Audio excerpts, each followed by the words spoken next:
Collaboration et modélisation mathématique. Avertissement, Names n'offre aucune garantie quant à l'utilisation de ces produits.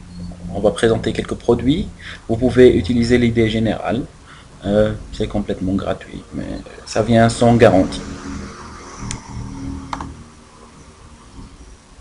Modélisation mathématique linéaire. On va voir la forme de ces modèles, les outils utilisés et les algorithmes disponibles.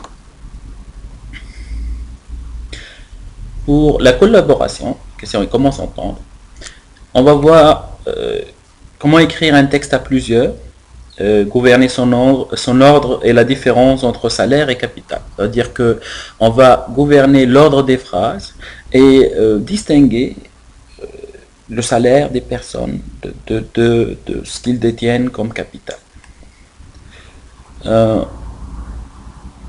On verra aussi comment remplir les agendas des ressources d'une compagnie à plusieurs, c'est-à-dire qu'une compagnie peut être gérée par plusieurs et a plusieurs ressources. Comment on va remplir les agendas de ces ressources s'il y a des conflits, comment va-t-on résoudre ces conflits. La décision de la valeur d'un capital, plusieurs mettent des participations dans un capital d'une compagnie, et puis ils veulent savoir combien est la participation par rapport aux autres participations. Quel est leur pourcentage, quel est le pourcentage qu'ils détiennent du capital. Ça sert aussi à partager un héritage. Si plusieurs ont une terre, comment ils vont la partager. Bon, jusque-là, c'est de la modélisation. Comment va-t-on modéliser ces problèmes? Mais à la fin, on va voir que l'historique de la capacité physique à s'entendre acquis par un travailleur de Names continuellement. C'était en 2010, et puis ça montre l'origine de ces problèmes et comment, quelle était la première tentative. Et on verra qu'elle était très inefficace comparée à la modélisation.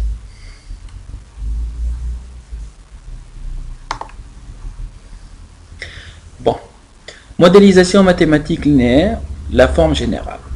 On a un objectif, par exemple 10 fois valeur 1 plus 12 fois valeur 2 plus 4 fois variable 3. Donc la variable 1, variable 2, variable 3 vont avoir des valeurs d'une manière à maximiser ou à minimiser cet objectif. Si on veut minimiser, peut-être qu'on mettra moins l'infini dans chacune de ces variables. Si on veut maximiser, on pourra mettre plus l'infini. Sauf que il y a des contraintes. Et ces contraintes, par exemple dans ce cas-là, quelques exemples, 0 fois variable 1 plus 3 fois variable 2 plus 2 fois variable 3 doit être supérieur à 15. 50 fois variable 1 plus 25 fois variable 3 doit être inférieur à 83. Donc l'idée ici, variable 2 doit être inférieur à 10. On pourra avoir des contraintes où ces variables ne vont pas prendre des valeurs de plus l'infini ou de moins l'infini pour maximiser ou minimiser l'objectif. Et si ces contraintes sont là, on pourra résoudre. Si ces contraintes sont suffisantes pour avoir des valeurs finies, là, on pourra résoudre, maximiser ou minimiser. Et puis, ça offre l'optimum. Ça veut dire que c'est quoi les valeurs optimales de ces variables? Quelque chose d'autre qui est très important, c'est que ces variables ne vont pas, n'ont pas, le modèle en entier n'a pas une seule solution. Il a plusieurs solutions. Je sais pas, par exemple 0,5 partout ou 3 là. Bon, c'est qu'il y a plusieurs solutions optimales à un modèle, vu que c'est du contraint. Voilà.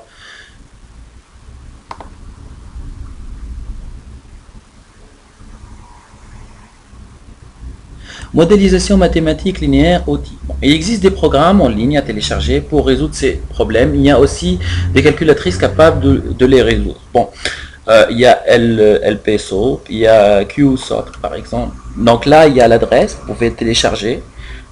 Moi, je vais vous montrer comment utiliser celui-là. Mais il y en a d'autres. Voilà.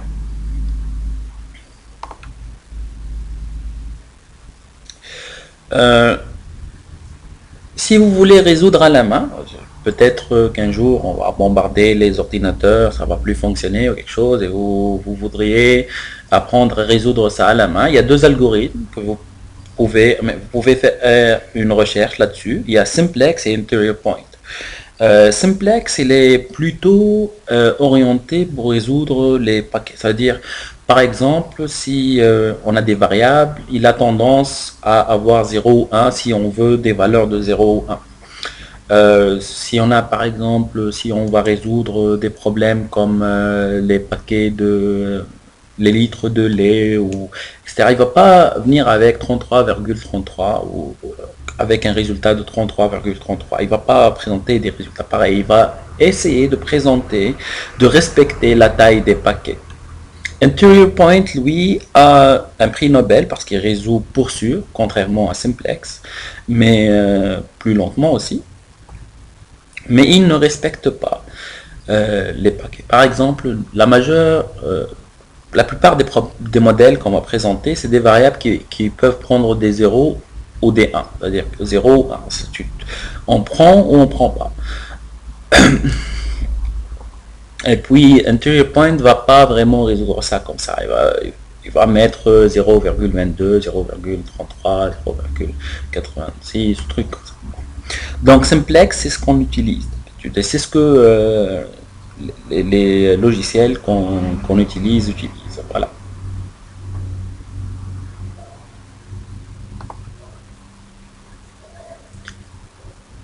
Donc, écrire un texte à plusieurs, gouverner son ordre et la différence entre salaire et capital. Bon.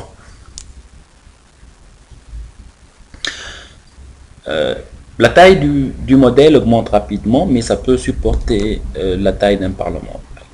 3 personnes veulent écrire un texte de 2 phrases. Chaque personne a le droit de proposer son texte. Chaque personne a 5 dinars à voter. C'est une petite somme, mais c'est suffisant pour démontrer comment ça fonctionne. Comment savoir combien de votes une personne a reçu? Là, le montant qu'elle a reçu est considéré comme capital. Ça ne veut pas dire qu'on va capitaliser le Parlement, ou truc comme ça. C'est juste présenter la différence entre les dividendes qu'une personne peut prendre et le salaire qu'une personne peut prendre. Bon, je continue à savoir quel est le pourcentage de décision d'une personne, son salaire. C'est-à-dire qu'il y a une différence entre les votes reçus et le pourcentage de décision d'une personne, comme la différence entre le capital et le salaire.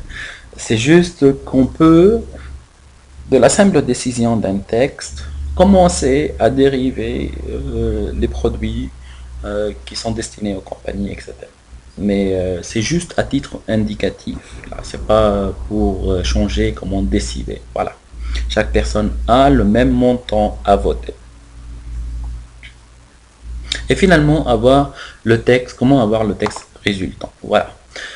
Donc, la personne 1 a voté 2 pour la phrase 1. Personne 2, place 2. Alors, vous pouvez voir qu'il y a phrase 1, personne 1, place 1. Phrase 1, personne 1, place 2. Donc, il y a plusieurs places plusieurs destinations où on peut mettre l'argent. Une personne va voter son argent dans quelques destinations ici et là. Il y a le par défaut. C'est-à-dire qu'une personne va écrire 2 phrases, une destinée pour la première place et une destinée pour la deuxième place. C'est une des solutions, c'est pas nécessairement la solution finale, c'est juste le concept général. Bon, comme il a 5 dinars, on va utiliser 2,5 pour fixer son texte initial. C'est-à-dire que la personne 1 de place 1 a voté 1,25. La phrase 1 de la personne 1 a voté 1,25 pour la place 1. C'est-à-dire qu'il a mis sa première phrase dans la première place. Il n'y a rien. Puis la phrase 2 de la personne 1 a été mise dans la deuxième place et il a voté 1,25%. Bon, on a utilisé bleu pour la première personne, du rouge pour la deuxième personne et du vert pour la troisième personne. Voilà. Donc, même truc, phrase 1 de la personne 2 qui a été donnée à la place. Bon. Mais mettre les votes directement là, il garde pas exactement les traces. Par exemple, la personne 2 qui a utilisé du rouge a voté 2.5 à la phrase 1 de la personne 1 pour qu'elle soit dans la place 1. Voilà, phrase 1 de personne 1 pour qu'elle soit dans la place numéro 1. Il a voté 2.5. Donc on fait 1.25 plus 2.25 qui fait 3.75. Donc le 3.75 ne contient pas de données sur qui a voté. Donc on garde ça dans un tableau séparé. Personne 1 a voté 2 et 0.5. Personne 2 a voté 2.5. Personne 3, 0.5, 1. Et on va voir que ceux qui votent d'une manière plus décise, c'est-à-dire qu'ils ont une opinion claire, vont réussir plus que les personnes qui n'ont pas une opinion claire.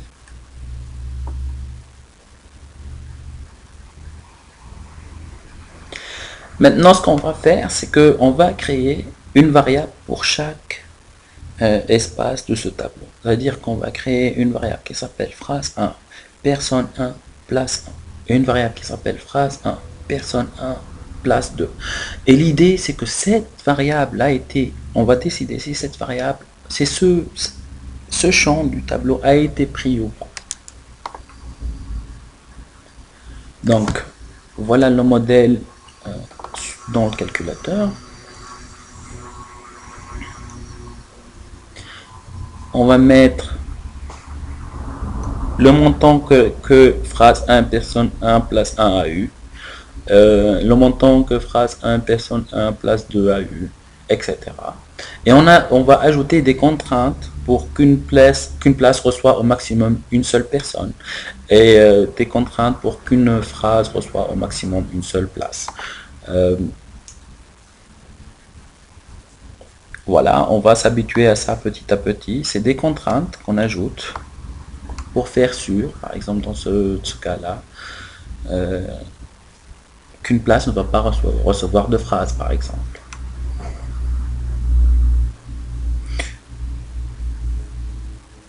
Ou qu'une phrase ne soit pas donnée à deux places. Voilà. Donc on résout et on voit le résultat. On va lire le résultat. C'est qu'au maximum, il peut compter 5,75 dinars comme vote total.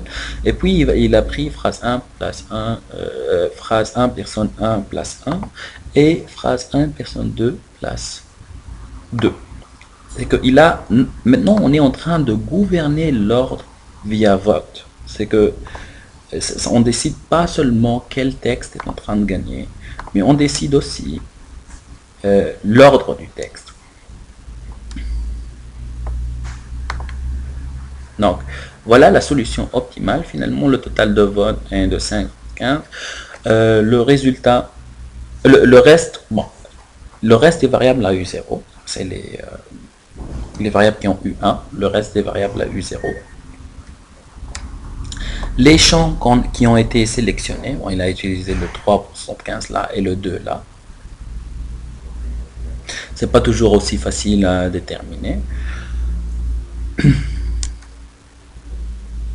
Donc, et on peut voir que le pouvoir de décision de la personne 1 est de 2 plus le 1,25. Bon, le 1,25 a été voté par défaut. On pourra enlever le caractère par défaut de cette moitié. Parce que on n'a pas permis à la personne 1 de se voter plus d'argent que le 1,25 ici. C'est-à-dire qu'il doit mettre le reste de vote aux autres personnes. Donc il a voté 2 là et 0,5 là. Le 0,5 n'a pas compté, mais le 2 a compté.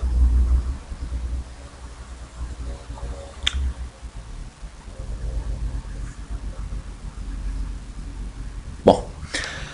Donc le pouvoir de décision de quelqu'un, c'est combien de votes il a pu, combien de votes lui ont été comptés. Dans ce cas-là, c'est 1,25 et 2 pour le rouge. Et le 2,5 pour... excuse, le 1,25 et le 2 pour le bleu et le 2,5 pour le rouge. Voilà. Le pourcentage de décision de la personne 3 était 0. Elle était très indécise.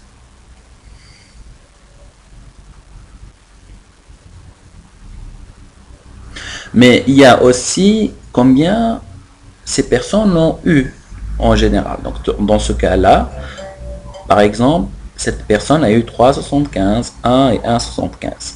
Ça, c'est le total du capital qu'elle a eu. La personne 2 a eu 1,25, 2, 1,25 et 1, et la personne 3 a eu 1,25, 0, 0,25 et 1,25. Donc, ce total est très facile à déterminer. Combien une personne a du capital, c'est très facile à déterminer. Mais combien est le pourcentage de décision de chaque personne est un peu plus difficile, mais on voit que c'est simple à la fin. Voilà.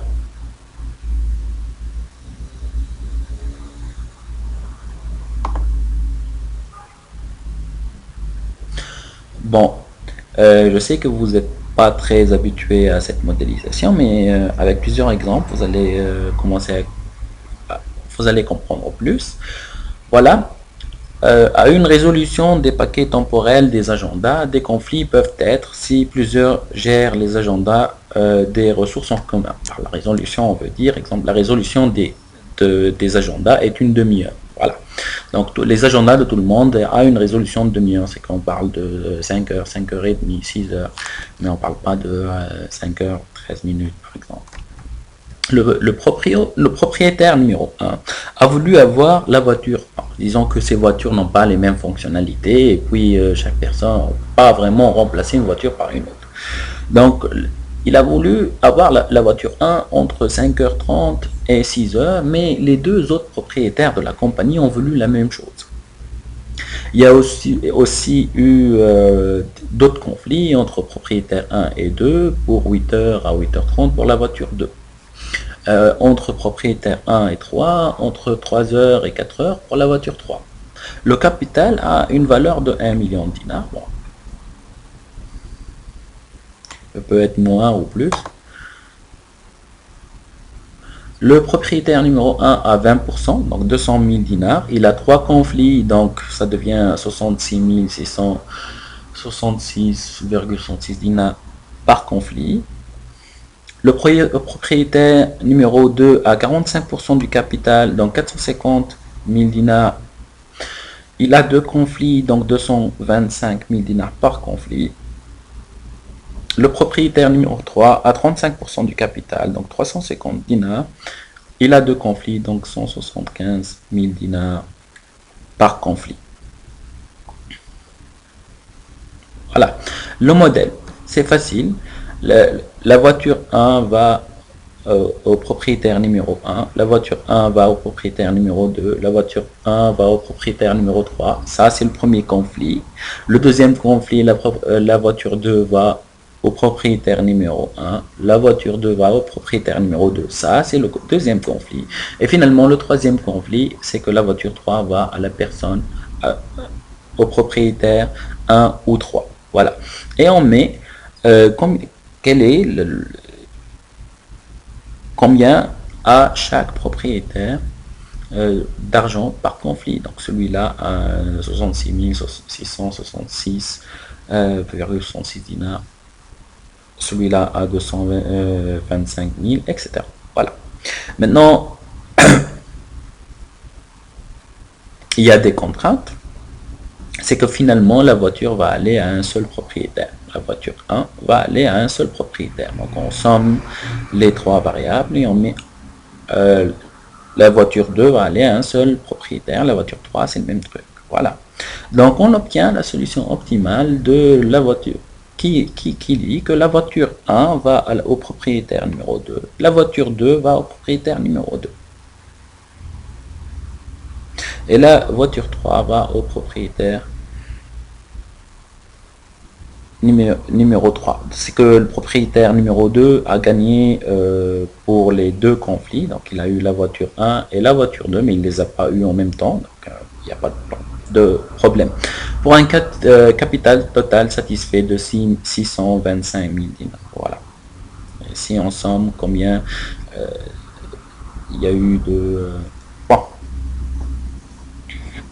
On aurait pu considérer la valeur des ressources. C'est que si la voiture avait, on savait les coûts des voitures, etc., on pourrait diviser le coût par le nombre de conflits et soustraire le coût de chaque montant-là pour que on tient en considération la valeur des ressources.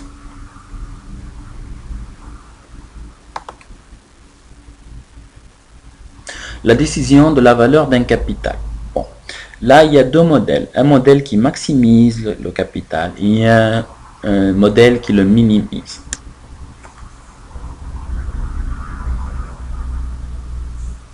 Donc, l'idée générale, c'est qu'une personne a le droit à une évaluation.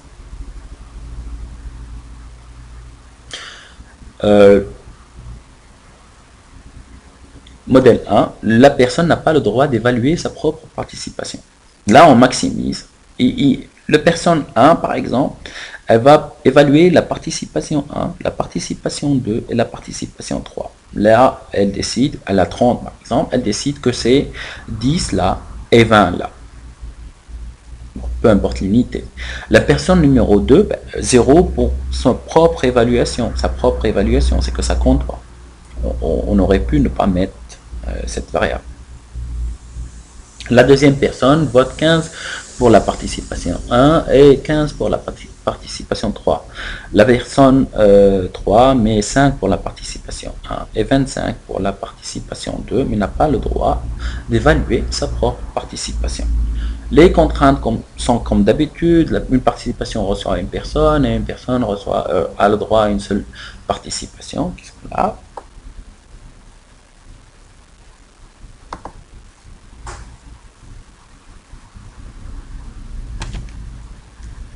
Voilà, et puis on résout ça.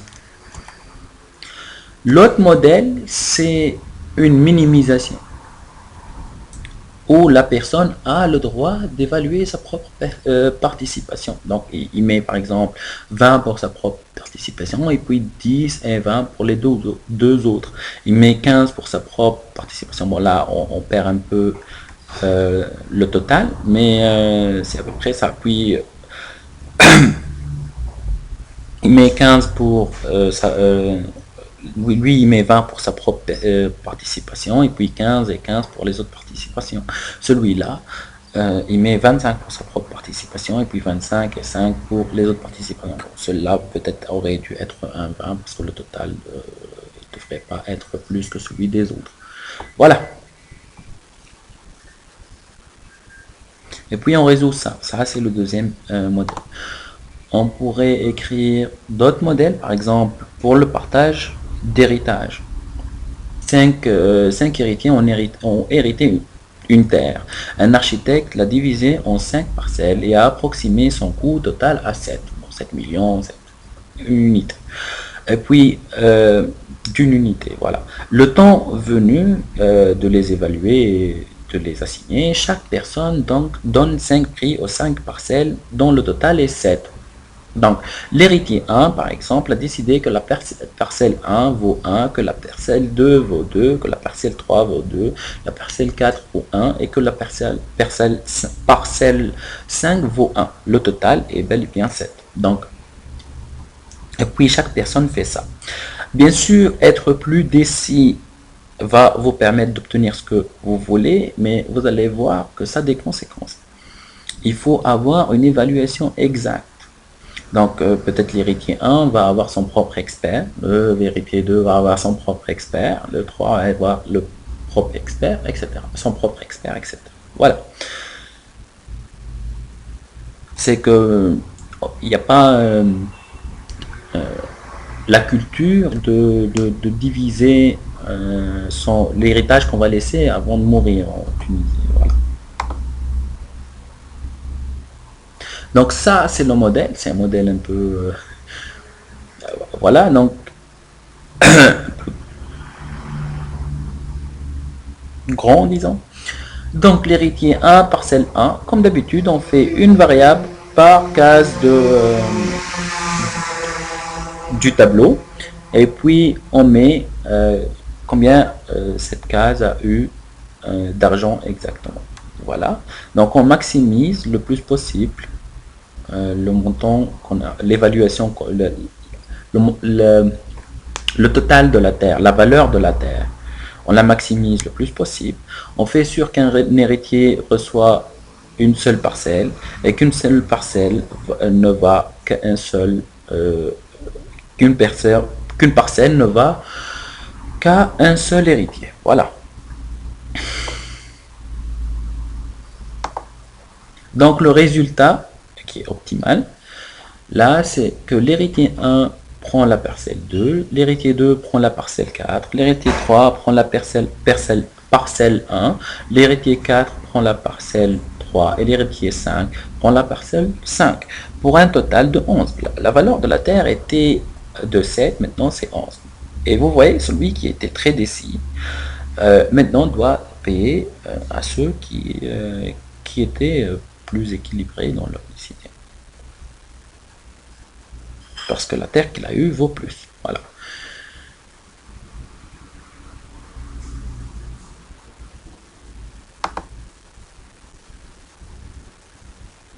Bon. Maintenant, l'historique de tout ça, d'où ça vient, quels étaient les premiers tests faits en ce sujet. Bon, c'est vrai que collaborer en Tunisie était un peu difficile, donc c'était pour montrer que la démocratie existe. Bon, c'est une première version en tout cas.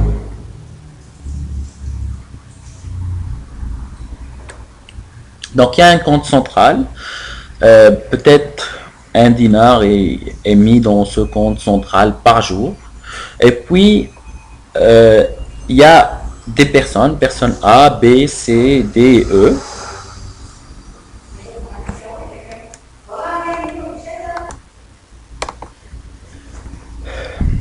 Donc, comme j'ai dit, un montant d'argent est mis dans ce compte central par jour et puis est divisé pour les 5 personnes.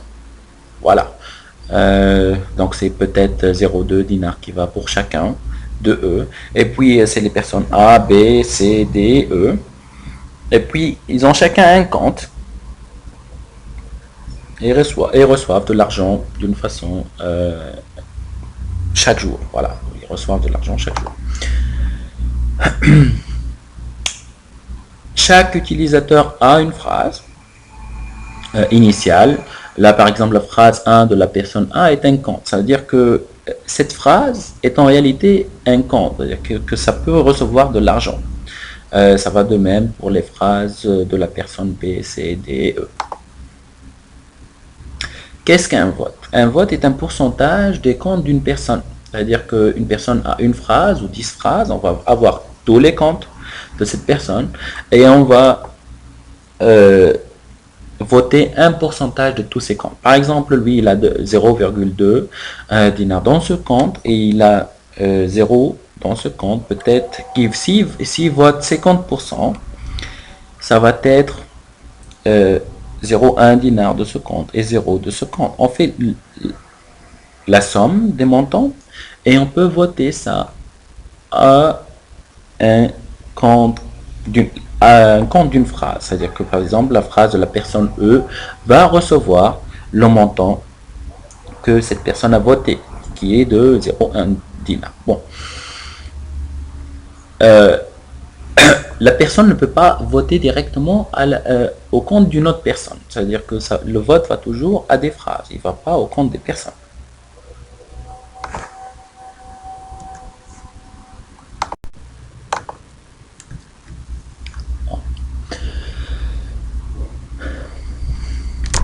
Donc, comment proposer une phrase? Il faut que les comptes d'une personne soient vides. Donc, la personne doit voter tout son argent. C'est équivalent à dire qu'on attend un vote de 100% pour permettre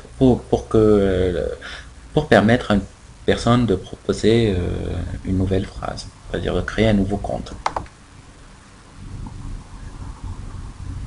Bon, le texte gagnant est celui qui reçoit le plus d'argent, qui a le plus d'argent en fait. Il y a un qui manque là. Bon, donc la phrase 1 de la personne A est un compte. La phrase 2 de la personne A est aussi un compte. La phrase 2 de la personne. Mais tous les trois veulent avoir la même place. Disons que dans ce cas, la phrase 1 de la personne A qui dit la phrase 1 de la personne A est un compte, a le plus d'argent. C'est-à-dire que la phrase 1 de la personne A le plus d'argent, c'est pour ça qu'elle maintient sa place. La phrase 2 de la personne C, par exemple, a plus d'argent que la phrase 1 de la personne B. Donc, a pris la place. Bon. En réalité, on ne montre pas ces détails, on montre directement les phrases gagnantes. En ce cas, c'est phrase 1 de la personne A, la phrase 2 de la personne C, etc.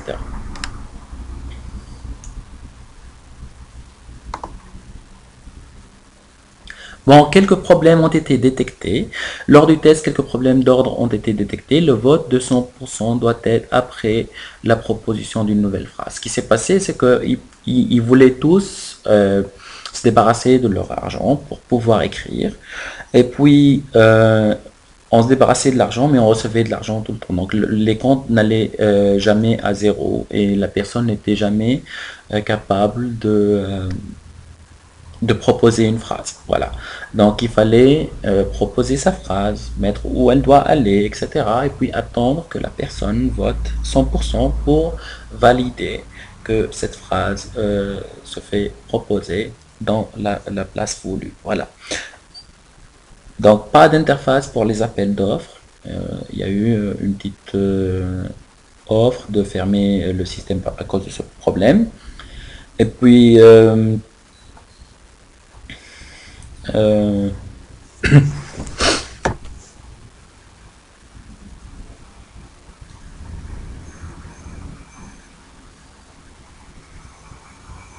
il n'y avait pas une interface pour les appels d'offres. On était obligé de faire ça d'une façon très directe.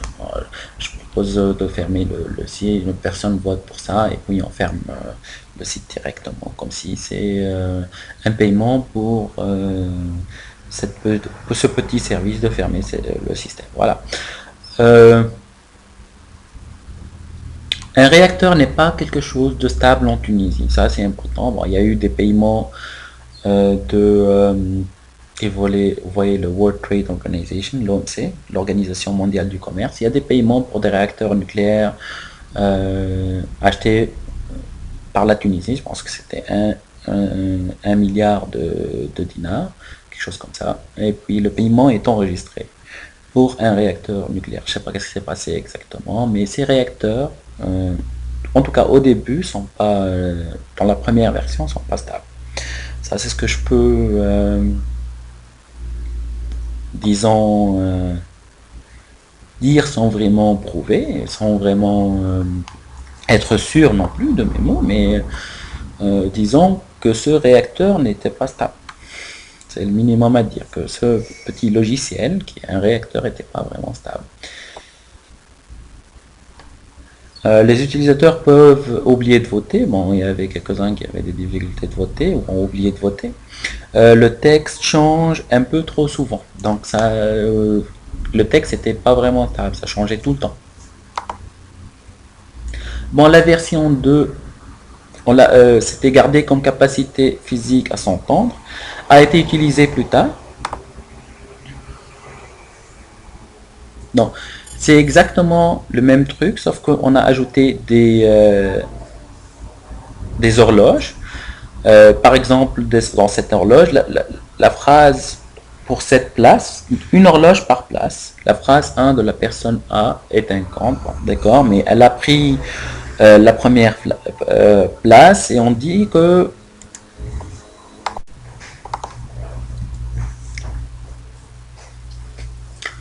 donc voilà, il y a une horloge par place qui accumule du temps ou qui le perd. Et puis, elle accumule du temps si la phrase qui est en place est en train de gagner. C'est-à-dire que si le montant dans phrase 1 de la personne A est plus que le montant de la phrase 2 de la personne A et le montant 2 que les autres phrases en compétition, cette horloge va accumuler du temps. Sinon, elle commence à le perdre. Dans ce cas, la phrase 1 de la personne B a plus d'argent que la phrase 2 de la personne C. Plus d'argent que cette phrase. Et puis, ça met de la pression et ça essaie de détrôner cette phrase. Bon, là, le montant d'argent a un effet sur à quel point cette horloge accélère. C'est-à-dire sur la vitesse de cette horloge. Bon, il y a eu plusieurs ajouts. Un système de taxation interne, si la personne ne vote pas, le système vote automatiquement pour cette personne, comme elle a voté la dernière fois. Donc, c'est pas très approuvé, etc. Mais c'était une solution pour pousser les gens à voter. Voilà. Les horloges mis dans les places. Une interface graphique pour les appels d'offres. Et puis, le calcul des pourcentages de décision des utilisateurs. C'est là où ça a été fait la première fois, où on l'a fait pour la première fois. Conclusion, bien qu'un réacteur peut être stabilisé, la modélisation linéaire est meilleure.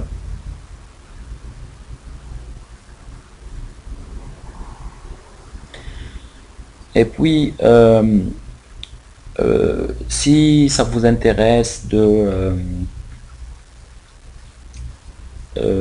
nous appeler pour une interface graphique, pour un des produits qu'on a présenté, n'hésitez pas. Et que, bon, cette annonce c'est pour un produit payant, mais tout ce qui a été présenté est complètement gratuit.